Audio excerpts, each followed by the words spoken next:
നമസ്കാരം.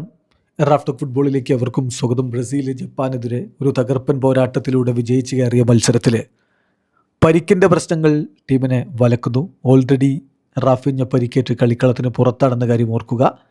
അദ്ദേഹം round of 16 മത്സരത്തിന് ഉണ്ടാകുമോ എന്നറിയാൻ ഇനി ഒരു ടെസ്റ്റ് കൂടി നടത്തും. അത് ഓക്കെ അല്ലെങ്കിൽ അദ്ദേഹം ഒരു പക്ഷേ ക്വാർട്ടർ ഫൈനലിലേക്ക് മാത്രമേ ലഭ്യമാവുകയുള്ളൂ ബ്രസീൽ ക്വാർട്ടറിലെത്തുകയാണെങ്കിൽ. അതേസമയം ഇപ്പോൾ ഈ കളിയിൽ ജപ്പാനെതിരെയുള്ള കളിയിൽ പക്വറ്റയ്ക്ക് പരിക്ക്, കാസിമിറോക്ക് പരിക്ക്. പക്വറ്റയെ ആദ്യ പകുതിയോടുകൂടി പിൻവലിച്ചു, കാസിമിറോയെ രണ്ടാം പകുതിയുടെ അവസാനത്തിൽ പിൻവലിച്ചു.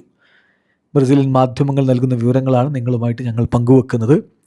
ലൂക്കാസ് പക്വറ്റയെ സംബന്ധിച്ചിടത്തോളം അദ്ദേഹത്തിന് മസിൽ പെയിൻ ഉണ്ട്, അദ്ദേഹത്തിൻ്റെ തുടയുടെ ഭാഗത്ത് മസിൽ പെയിൻ ഉണ്ട്. അപ്പോൾ അതുകൊണ്ട് തന്നെയാണ് അദ്ദേഹത്തെ പിൻവലിച്ചിട്ടുള്ളത്. അദ്ദേഹത്തിന് ഇന്ന് ഇമാജിൻ ടെസ്റ്റും മറ്റ് കാര്യങ്ങളുമൊക്കെ നടത്തും. അതിനുശേഷമായിരിക്കും അദ്ദേഹം എത്രത്തോളം അടുത്ത കളിക്ക് അവൈലബിൾ ആകും എന്ന കാര്യം തീരുമാനിക്കുക. കോച്ചിങ് സ്റ്റാഫിന് അദ്ദേഹത്തിൻ്റെ കാര്യത്തിൽ ആശങ്കയുണ്ട് എന്നാണ് ഈ സ്പെയിൻ ബ്രസീൽ റിപ്പോർട്ട് ചെയ്യുന്നത്. He's A concern for the coaching staff. അപ്പോൾ അതുകൊണ്ട് അടുത്ത മത്സരം എന്ന് പറഞ്ഞാൽ ബ്രസീലിൻ്റെ അടുത്ത കളി തൊട്ടടുത്താണ് എന്ന് പറഞ്ഞാൽ ഞായറാഴ്ചയാണ്. ജൂൺ 5 ന്യൂജേഴ്സിയിൽ Brazil Ivory Coast versus Norway മത്സരത്തിലെ വിജയികളോടാണ് കളിക്കാനുള്ളത്. ഇന്നാണ് ഐവറി കോസ്റ്റ് വേഴ്സസ് നോർവേ മത്സരം. അപ്പോൾ അവർക്കെതിരെയാണ് കളിക്കാനുള്ളത്.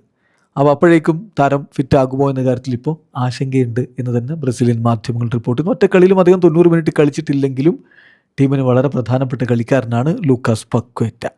പക്വറ്റയെ കൂടാതെ കാസിമിറോയുടെ പരിക്ക്, കളിയുടെ അവസാന ഘട്ടത്തിലാണ് കാസിമിറോക്ക് പരിക്ക് പറ്റിയത്. അദ്ദേഹത്തിനും ഇതുപോലെ മസിൽ പെയിനാണ്. പക്ഷേ കളിക്ക് ശേഷം അദ്ദേഹം തന്നെ വളരെ കൃത്യമായിട്ട് പറഞ്ഞു, തനിക്ക് മറ്റ് പ്രശ്നങ്ങളില്ല, അടുത്ത കളിക്ക് അവൈലബിൾ ആയിരിക്കും.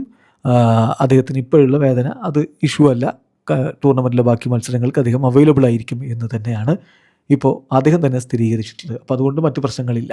അപ്പോൾ ആശങ്ക പ്രധാനമായിട്ടും ലൂക്കാസ് പക്വറ്റയുടെ കാര്യത്തിലാണ്. ഓൾറെഡി പരിക്കേറ്റ് നിരവധി താരങ്ങൾ നഷ്ടമായ ബ്രസീലാണ്. പക്വറ്റയ്ക്ക് പരിക്ക് പറ്റിയാൽ അതൊരു വമ്പൻ തിരിച്ചടിയായിരിക്കും. വീഡിയോ അവസാനിക്കുന്ന ഫുട്ബോൾ ലോകത്തെ കൂടുതൽ വിശേഷങ്ങളുമായി റഫ്ലക്സ് എത്താം.